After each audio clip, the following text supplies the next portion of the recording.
शहर के सबसे आलीशान ऑडिटोरियम में तालियों की गूंज थी। शिक्षा विभाग के वरिष्ठ अधिकारी दीनानाथ जी रिटायर हो रहे थे।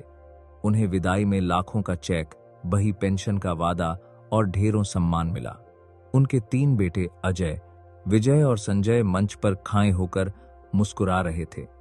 दुनिया को लगा दीनानाथ जैसा खुशनसीब बाप कोई नहीं, जिसके पास पैसा भी है और सेवा के लिए 3 जवान बेटे भी। लेकिन हकीकत इस चमक धमक से कोसों दूर थी। रिटायरमेंट के ठीक 1 साल बाद दीनानाथ की जिंदगी किसी नर्क से बदतर हो चुकी थी। उनके पास 80 लाख रुपए और 50,000 महीना पेंशन थी। पहले महीने ही तीनों बेटों ने मिलकर पिता को पट्टी पठाई और वो 80 लाख बिजनेस के नाम पर आपस करने सूट 1 CT 1 A में बांट लिए। अब बारी थी हर महीने आने वाली पेंशन की।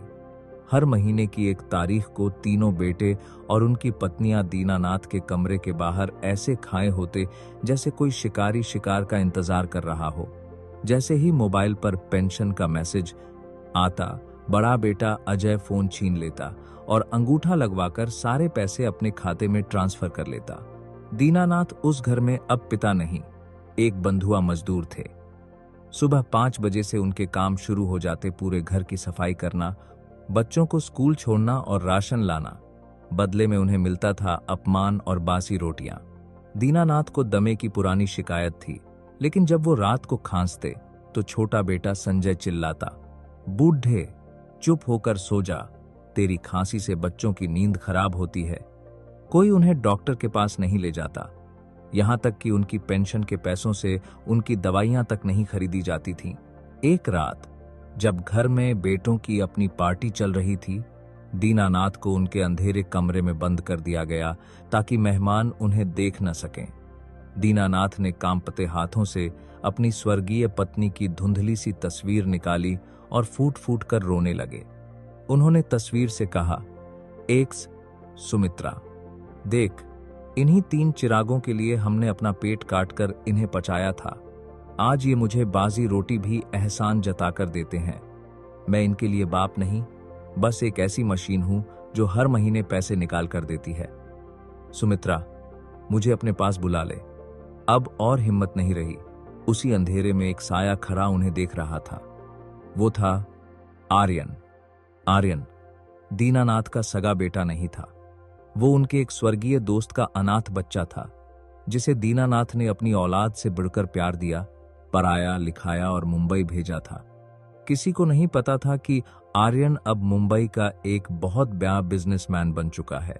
वो घर आया तो एक साधारण लड़के की तरह, ताकि देख सके कि उसका परिवार कैसा है। आर्यन ने कुछ ही दिनों में अपनी आंखों से वो सब देख लिया जिसने उसका दिल चीर दिया।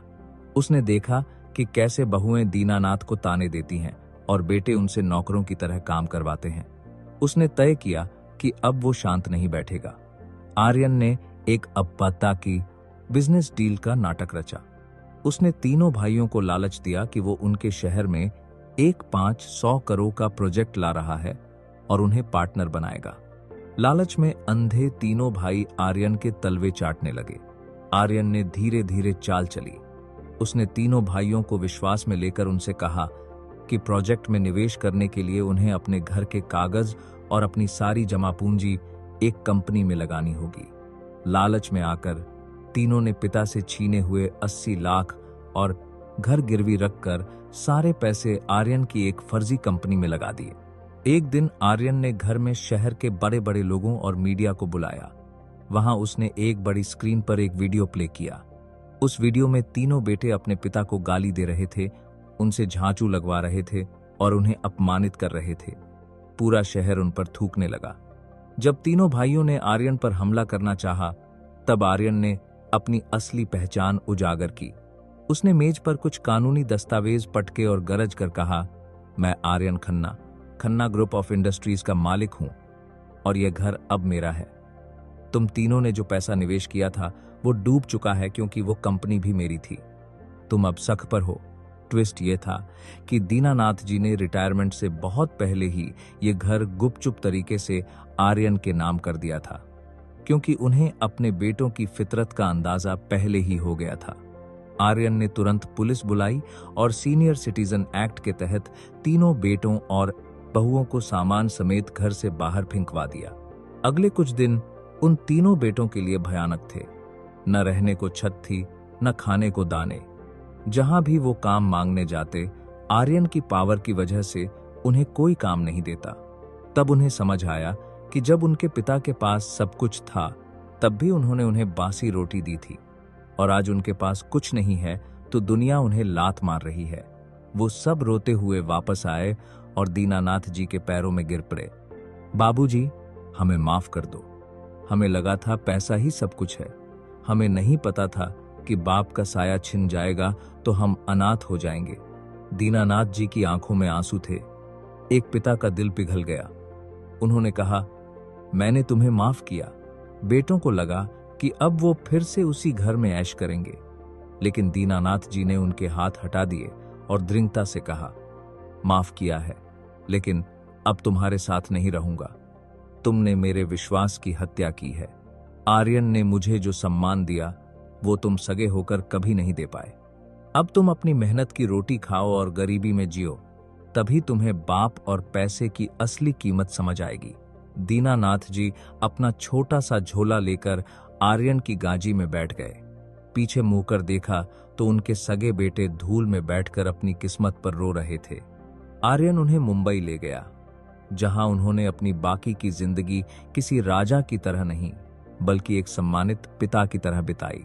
तीनों बेटे ताउम्र उस प्यार और साय के लिए तरसते रहे जिसे उन्होंने खुद अपने हाथों से उजाड़ दिया था।